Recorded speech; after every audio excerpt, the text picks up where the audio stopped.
Be doers of the word, and not hearers only.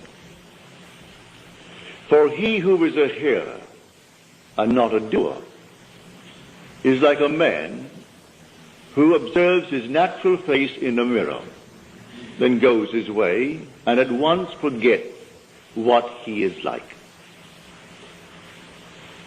But he who looks into the perfect law, the law of liberty, and perseveres, he will be blessed in his doing. Now, how do I look into the law, the perfect law, which sets me free, the law of liberty? I look into my mind. I'm now imprisoned. I've heard the sentence. I know exactly how long I'm supposed to serve. Now I look into the law of liberty in my mind. And I assume that I am free. I'm set free. How? I am not concerned. Who brought it about? I am not concerned. I simply look into the perfect law, the law of liberty, and I dare to assume that I am free. If I dare to assume that I am free, I rearrange the structure of my mind, the same mind that heard the sentence that I accepted when I heard it. Now I do not accept it. I look into the perfect law, the law of liberty.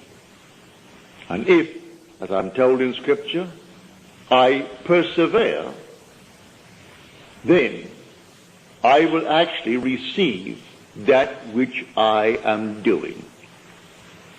I must not forget what I have done and sleep this night as though I am in prison. For if I am now set free, where would I sleep? Let me know exactly where would I sleep. Well, dare to assume that I am sleeping there now. If I sleep in the assumption that I am free, I am not in jail. Even though the bars are there, I don't see them. Close my eyes against them. As Blake tells us, man's perceptions are not bounded by organs of perception. He perceives more than sense, so ever acute, can discover. And so reason, or the ratio of all that we already know, is not the same that it shall be when we know more. If I take this tonight and test it, and it proves itself in the testing, well, then I have added to my knowledge. And so I know more than before I tested it. And so when I find myself up against something that seems beyond solution, I have found something that can solve it. All I have to do is to rearrange the structure of my mind. So I dare to assume that I am the man that I would be, and sleep as though I am. That's the rearrangement of that structure of the mind. I am the same being. I'm Neville. I know exactly those that I knew before, but now I know them differently. I know them now as a freed man. But I must not be a hearer of what I heard in Scripture. I must be a doer. I must do it. So be not a doer only. Be a doer in the full sense of the word. So that I'll do it and persist. The word is persevere in Scripture. The first chapter, the 22nd to the 25th verses of the Epistle of James. So I will simply do it. And though tomorrow I am confronted with the obvious facts of life that I'm still in prison, it still doesn't matter. I did it, I am doing it, and I will continue to do it until that which I have done is perfectly externalized within my world. I am telling you this from experience. I know it. If you go to jail, and you say 5 to 10 years, All right, 5 years. And maybe you get off in 6 for good behavior. But when you're drafted into the army, there is no date that you are promised where they let you out. You're in for the duration. Well, I was drafted into the army with $17 million. Well, I didn't ask the permission of anyone. I only consulted myself. I looked around. I knew what the world knew. It was something that had to be done. But I must be honest with myself. I didn't want any part of it, but no part of it. Others would tell me, is that the act of a coward? I didn't care what they said. Is that being a good citizen? I didn't care what they said. As I just said earlier, what we now know, which is called reason, it's a reasonable thing to do. We're at war, and we're all Americans, and we should go in there because our country has declared war. Go in there and fight. And so reason tells us that should be done. I was drafted. I did not oppose it. They drafted me. Took me down to Camp Polk, Louisiana for my base training. And while I was there, I didn't want any part of it. And I dared to assume that I am out of it. And made my normal natural application, as you have to do in the world of Caesar. Within 24 hours it came back, and it was simply rejected. It was signed disapproved, and signed by my colonel, a very nice gentleman. His name was Colonel Theodore Bilbo Jr. His father was Senator of Mississippi. I said nothing. My captain said, for your sake, Goddard, I am very, very sorry. I know exactly how you feel. You want to be with your wife and your little girl. Your son is in Guadalcanal with the Marines, and you are now almost 38. And so, I know, but I would like to go through this war with a man just like you at my side. So I can't say that I am sorry for myself. I'm sorry only for you. I didn't say one word to him, to the colonel. I didn't oppose it. That was the decision of Caesar. Now, I looked into the perfect law, the law of liberty, and I persevered in that law. And I slept that night as though I slept in my own home in New York City on Washington Square, where I lived on the 7th floor. I lived on that floor, and it was a very large apartment, 2 bedrooms, a lovely big living room, a dining room, a huge kitchen, and the foyer. And I slept in that place just as though I were there, not in the army. I fell asleep in that state, having done all the normal things that would make me feel this arrangement is perfect. I rearranged the structure of my mind. Instead of seeing 25 men around me sleeping upstairs and knowing that 25 are down below in the next area, I slept in my own bed with my wife in her bed and my little girl in her crib in the corner. I felt everything in that place just as though it's taking place. And I rearranged the structure of my mind and fell sound asleep in that state. At 4 o'clock in the morning,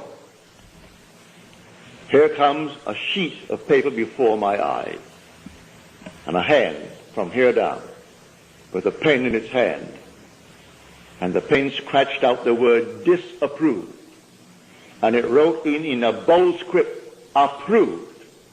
And then I heard the word, that which I have done,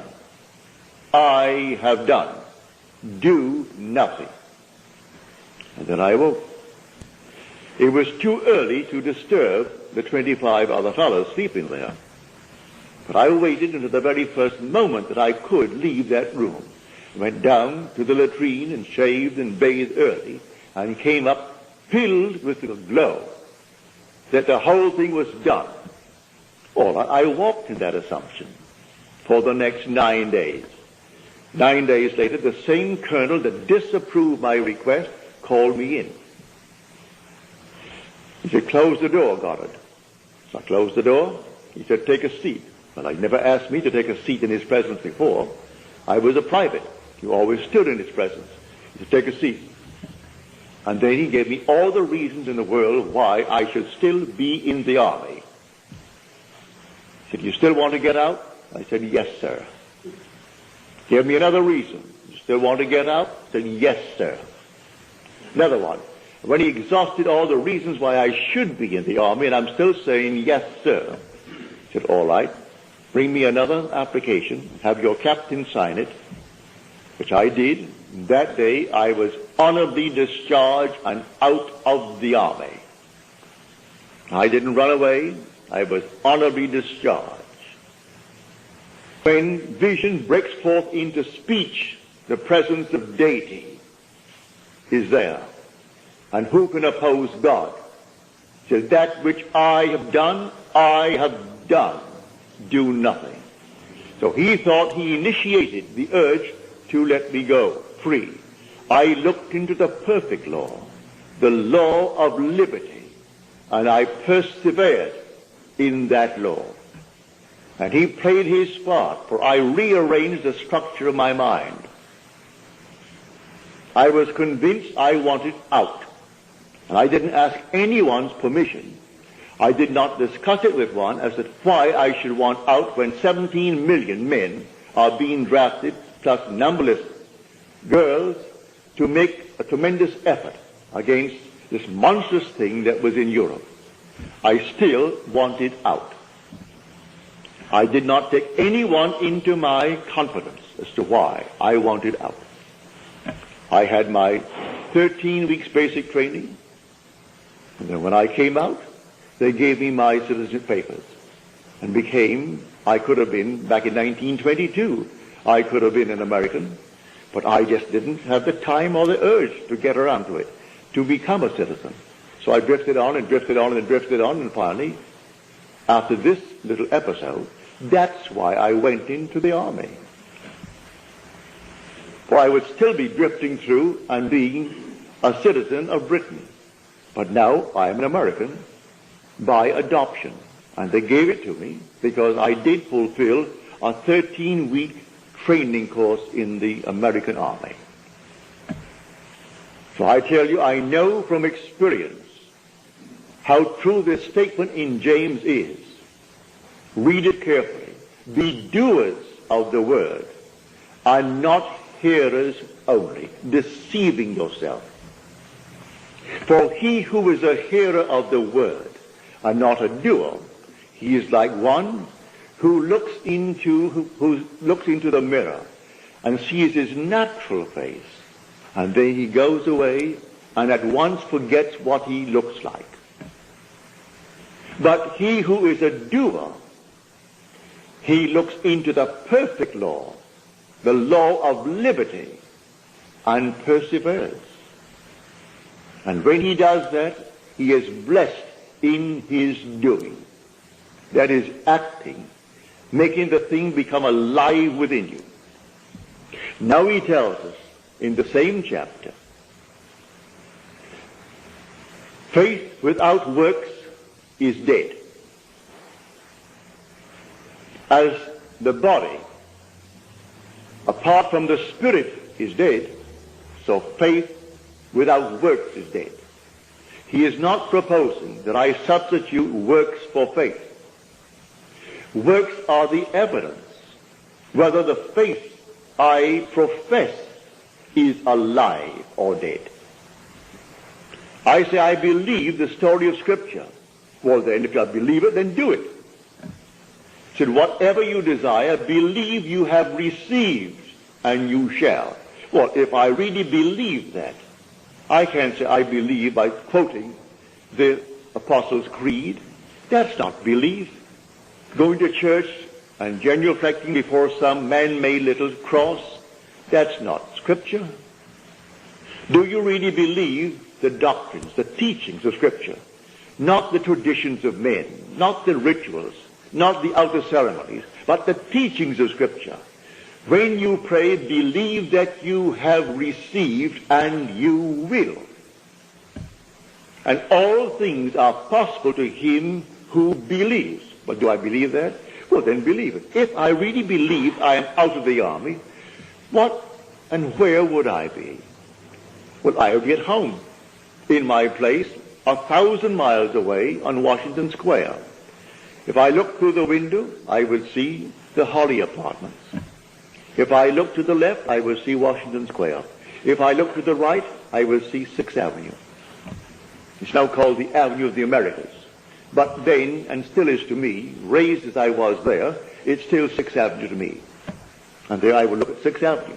Well, I did that night. I saw 6th Avenue. I saw Washington Square. And then I went through the entire apartment and touched these objects with my imaginary hands. Now, was that rational? The world will say that was the most irrational thing that one can do. Now, what is reason? The office of reason is simply to extract, conclusions from premises. Must my premises always be based upon the evidence of my senses? Must they always dictate what is rational to me? Well, having done this and proven it to be a fact, reason doesn't mean to me what it means to the world. For there was sleep in the army, and I wrote a friend of mine who was a Freudian, and he practiced psychiatry in New York City. He was drafted, he was an Englishman too, and he was drafted and he was off in Florida, a man my age. And so when I got out, knowing exactly what I did, I wrote him a detailed letter telling him what I did and how to do it. No, he was a Freudian, and that was something that didn't make sense to him. To him, the whole thing was centered in sex, not in this use of the imagination. So all right. He didn't answer my letter. I got out in 1943, in the spring, in the month of April. Or was it March or April of 1943. They drafted me November the 19th, 1942, and I got out in March 1943. When the war was over and all the other fellows were being discharged, he was discharged. And he said to me afterwards, you know, Neville, I love to come to your lectures and to hear you because it's interesting, it's fairy. You turn my daily bread into the substance of fairy. But while I listen to you, you know what I do? I put my feet right down into the carpet and I hold on to the sides of the chair to keep my sense of the reality and the profundity of things. Where he kept on holding his little cot in the army for another 3 years because he couldn't let go and put himself where he wanted to be. So I am telling you how it's done. I am telling you how it's done from my own experience. That my perceptions are not necessarily bounded by organs of perception. I perceive more than sense, no matter how acute they are, could discover. My senses couldn't discover what I am seeing. Only in my imagination could it be done. I'm seeing the Holly Apartments. I am seeing 6th Avenue. I am seeing Union Square. I am seeing the bed, my wife, my child. I hadn't seen them in 3 months, but they're all there. I didn't bring sex into it. No, I didn't go to bed with her. There she was, the girl I loved. She was in her own bed, and I in my own bed. We have twin beds. And my little girl was then just over a year. She was born, not quite a year. She was born in June of 1942, and this was not yet June of 1943. So she was not yet a year old. Here's my sweet little child, Vicky, in her bed. And I walked through the entire thing and touched all the objects and felt them so normal and so natural. Came back to my bed and slept in it. If anyone were sensitive in that room, they would have seen me sleeping there. I was so natural to myself that they would have seen me actually sleeping there. And then, the next day, he had a change of mind, but he couldn't act upon it. He was resisting that change. But that which I have done, do nothing. So he resisted it for 9 days, and then he called me in and told me to bring a new application, which I did, and that day I was out. So I tell you how it works. This is the most practical law in the world. He looks into the perfect law, the law of liberty. Well, doesn't that liberate you? If you look into the law of liberty, then what are you now? The man, the woman you really want to be, but then you're in prison, though you're not behind bars. You are in prison by your present concept. You're not behind bars. You're going to go home tonight and sleep as the woman, as the man you really don't want to be. So you are in prison. Now look into the perfect law, the law of liberty, and persevere.